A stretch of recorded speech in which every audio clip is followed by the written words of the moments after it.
Hello friends, it's Grace and welcome back to my Wheel of Time spoiler chat videos where I have finally finished Winter's Heart by Robert Jordan, of course, book 9 in the Wheel of Time series, and I am ready to tell you about my thoughts with full spoilers for this book.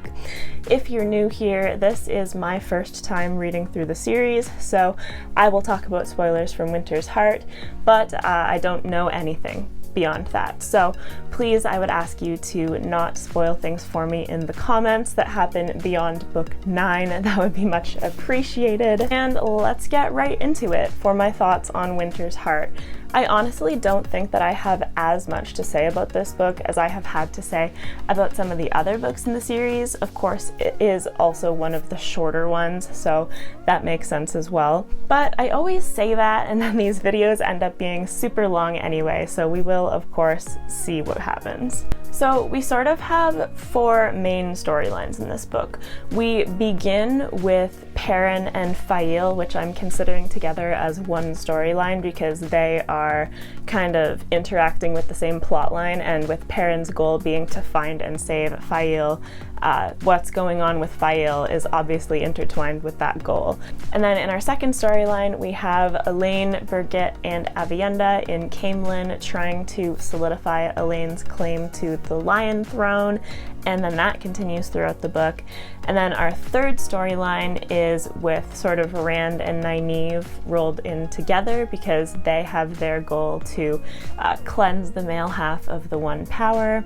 And then finally we have Mat's storyline in Ebou Dar and the fact that they are under Seanchan occupation and he wants to escape the city and escape Thailand and escape the Seanchan and everything to do with that. So with the first storyline being Perrin and Faile, I struggled a little bit with this part of the book because I found Faile's parts interesting and the parts from her perspective, but she's not my favorite character. Not that I dislike her, it's just that when I'm following her, I don't find myself quite as engaged, but I did find her experiences along with Morgase and like all the ladies that she's with interacting with the Shaido Aiel and Savannah and all of that, I find it interesting. But in terms of Perrin looking for her and her being taken, compared with the other storylines, that is just not the one that I can find myself being as invested in. I loved Perrin in the earlier books, but I kind of find that now he mostly broods over Faile and over his relationship, and I do hope that with Perrin on a quest to find her, giving him something to do will make him more interesting to follow, because it breaks my heart a little bit. Perrin in the earlier books I had said was one of my favorite characters, and he kind of has just faded away from being that, which is unfortunate because I still think that they both have potential. I just don't like it when their internal emotions and romance are the sole focus of the storylines that they're a part of when they're doing really intense things like going to confront the prophet. So the next main storyline that we follow is Elayne, Aviendha, and Birgitte and them being in Caemlyn and trying to reassert Elayne as the daughter heir onto the throne of Andor. And I have mixed feelings about this storyline because I do find it interesting. I like Elayne as a character. I thought that early on in the book, the parts about her and Aviendha going through the rituals to become first sisters, I thought that stuff was really cool, and I did find it intense when there was an attempt on Elayne's life, but there was a little bit of a lull whenever she's kind of just dealing with palace things, and I understand that it's realistic for her to have to deal with those things. Like, if she's going to be queen, there's going to be a lot of more mundane things that she has to deal with, and that's a reality, but I do find that it slows things down a lot, and I was kind of finding myself in a lull between there and then between when Aviendha, Min, and Elayne all bonded Rand as their warder. I was good with that part. I found that entertaining. I like the interactions and supportive relationships between the women, and I like all three of them. They're all really strong in their own ways. I like how they're all distinct, so I enjoyed watching them interact in that sense. And I also find the description of the bond really cool. I could do with a little bit less sexualizing of it, to be honest. I find it a little bit uncomfortable the way that some of them think about it and how they can feel it in their heads. But the parts that I do like about it are when they can feel each other's emotions through the bond and how they all kind of feel the support and love coming through the warder bond. I enjoyed that part because it kind of supplements the relationships that exist there and how supportive they actually are of one another, like the women, and the fact that they want to love and support Rand, and he does love them back, even though he feels like he has to wall himself in this cold exterior and not allow anyone to see that he cares, but he does, so it comes through in that way. I like that. And then you also have a little bit of Nynaeve sprinkled in the palace in Caemlyn because she is interacting with the Athan Miar. I don't know how to say that. The sea folk. That's an easier way to say it. Thank you, Robert Jordan, for providing me with two names for them. I find them interesting on their own, but I find the sea folk interactions with the Aes Sedai and with basically everyone else kind of frustrating, not gonna lie, because I don't feel like we're ever allowed to actually understand how their society works, and maybe if we were given a little bit more insight, we could understand the tension between the two groups, and maybe there's information that I'm just missing and not quite picking up on, because of course there are a lot of details in these books. But I don't love those interactions the most with the sea folk and with Nynaeve and all that. So that wasn't one of the strongest parts of the book for me either. But because I have talked about Nynaeve and about Rand and how they spent some time with the other women, Min, Birgitte, Aviendha, and Elayne, let's transition a little bit into Nynaeve and Rand's goal to cleanse the male half of the source. So I find this storyline really cool, and I think it's because we actually know what Rand plans to do, and I appreciate that so much because I don't like it when he is hiding his plans even from the reader with not enough clues for me personally to really figure out what he's planning and where he wants to go. I understand him hiding it from other people, but it would be easier for me to get a read on where things are going if I knew what he was thinking.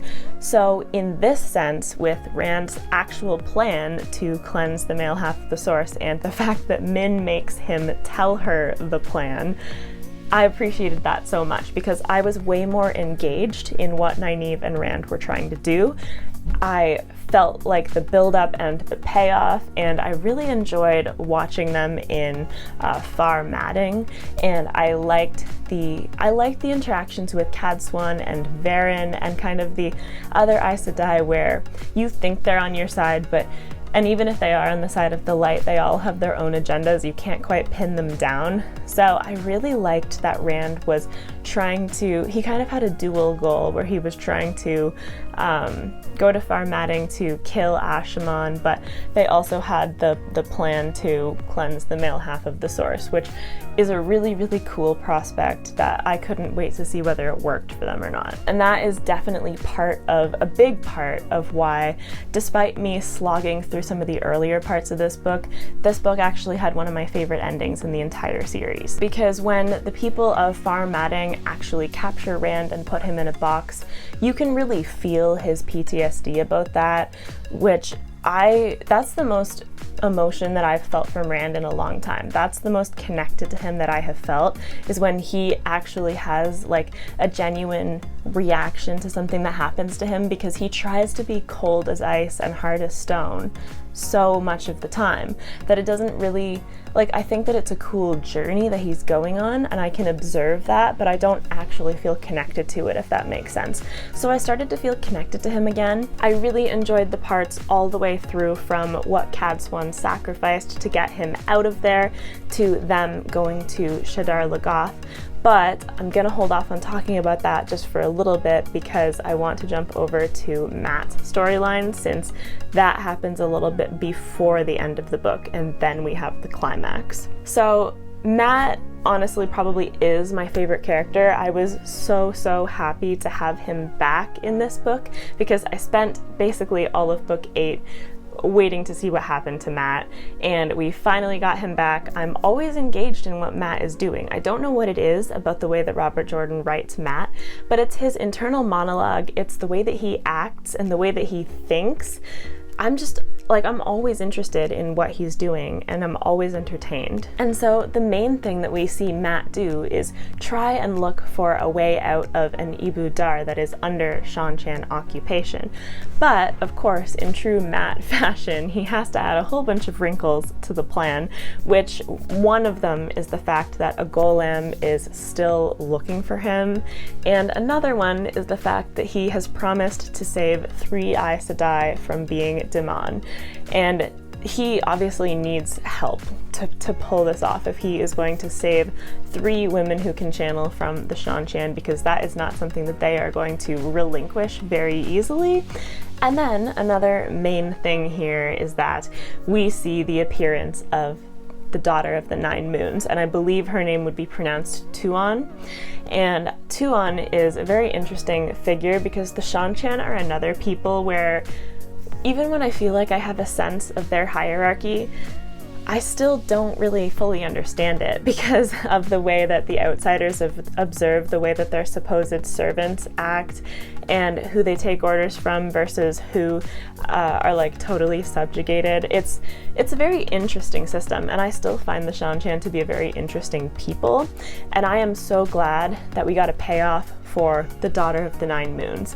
I mean, I've been waiting for Mat to meet her since book 4, so I was very grateful that it finally happened. So I think the parts that I primarily really love about this part with Mat's storyline is the daring of his plan to try and rescue these women, and the fact that he can't leave them behind. Like, as much as in his own head he would love to be the person who can save his own skin, in reality he is not that person. If somebody needs help, however reluctant of a hero he ends up being, he is going to be the hero. Like, he is going to try his best to save them, despite the fact that he may not even like them. He can't just leave them behind. And I really appreciate that about Mat's character, because he's not like acting noble or anything. He's just kind of recognizing that that's the right thing to do, so that's what he's gonna do. I'm also very hopeful that this is an ultimate end to the Tylan storyline, because I was never a fan of that. I know that she doesn't like strike me as evil or anything, but I just don't like that dynamic at all. I don't like her treatment of him. I don't like Mat being sequestered, and basically even when Mat claims to enjoy being with Tylan, you can tell that it really is a coerced situation that is not cool for him, and I'm really glad that he is hopefully going to be out of that, even though I know that this is written to appear that way to the reader. I still never enjoyed it, and I feel like no one is ever going to acknowledge it in world as the mistreatment of Mat that it was, and the sort of like abuse and assault of him that it was. So I'm hopeful that it's just behind us and we won't have to think about that anymore. And I was really happy as well about the return of Aegeanin. I decided how to say her name the last time we met her, and now I can't remember how I said it, but I always find it really interesting when people who are working together from sort of opposite sides just because there is something that's the right thing to do, and I love that she was a part of that plan, and Mat obviously needed her help because she was able to find Suldam who would help them, and just the fact that this all culminates in them basically kidnapping Tuon because Mat is like, okay, if you're the daughter of the 9 moons, we're taking you with us.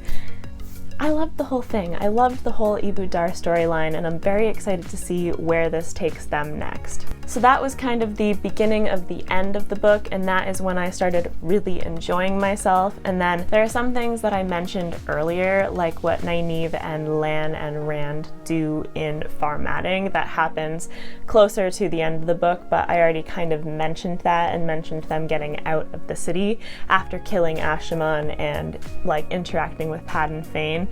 I really want to know if there is any resolution to the injuries that Rand has from Perrin and Faile's dagger, because I feel like it is part of Rand's suffering. Like, it's sort of fitting with his storyline that he has these wounds that won't go away, but I'm just interested to know what is up with that and whether it will ever go away.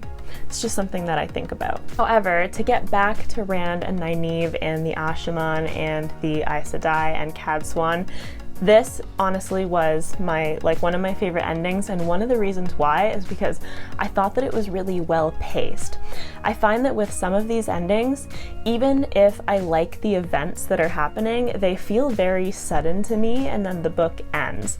Whereas with this one, we were allowed to see them leave Farmatting, get Calendor, and then Rand and Nynaeve start channeling through these Sa'angreal that are strong enough to like cleanse the world of the one power, not the world of the one power, but the male half of the source. And so they're channeling into it, and slowly you see them attracting Forsaken, and the POV switching in this final like battle sequence felt very Brandon Sanderson-esque to me, and obviously Robert Jordan came first, so maybe this is part of where Sanderson gets it, but it just reminds me of what Sanderson does in his climaxes, and I liked that we got to see this event from all sorts of different perspectives. You get to see what Rand and Nynaeve are actually experiencing while they're channeling this much of the one power, and you also get to see how these groups are defending them, and you also get to see the Forsaken kind of appearing. And it's very interesting that Dashiva was actually one of the Forsaken undercover, because that is the sort of thing where if there were clues towards that on reread, I would probably pick those up, but this time I absolutely did not pick those up. I knew that he was suspicious, but I didn't expect that. And so I really liked that reveal. I really liked the heavy hinting at the fact that Lanfear is there. I liked that Moghedien is kind of there, but she's still being herself. Like, she knows that she's gonna stay to the shadows. It's very nice to see the Forsaken in one place, because when they're all apart and all doing their own things, I find it hard to keep track of their plots. But when they're all there in this forest where Rand and Nynaeve are channeling, they're just powerful enemies, and they're just interesting enemies that are right there in front of you, and I find that more engaging, I think. And there's also the fact that there were some stakes here. Some of the people died, and not to mention the fact that Rand and Nynaeve, or Rand really, was actually successful. He wiped Shadar Logoth off the map, but he was successful, and the men can feel how clean their half of the source feels now. And I felt like that was a really, really great payoff.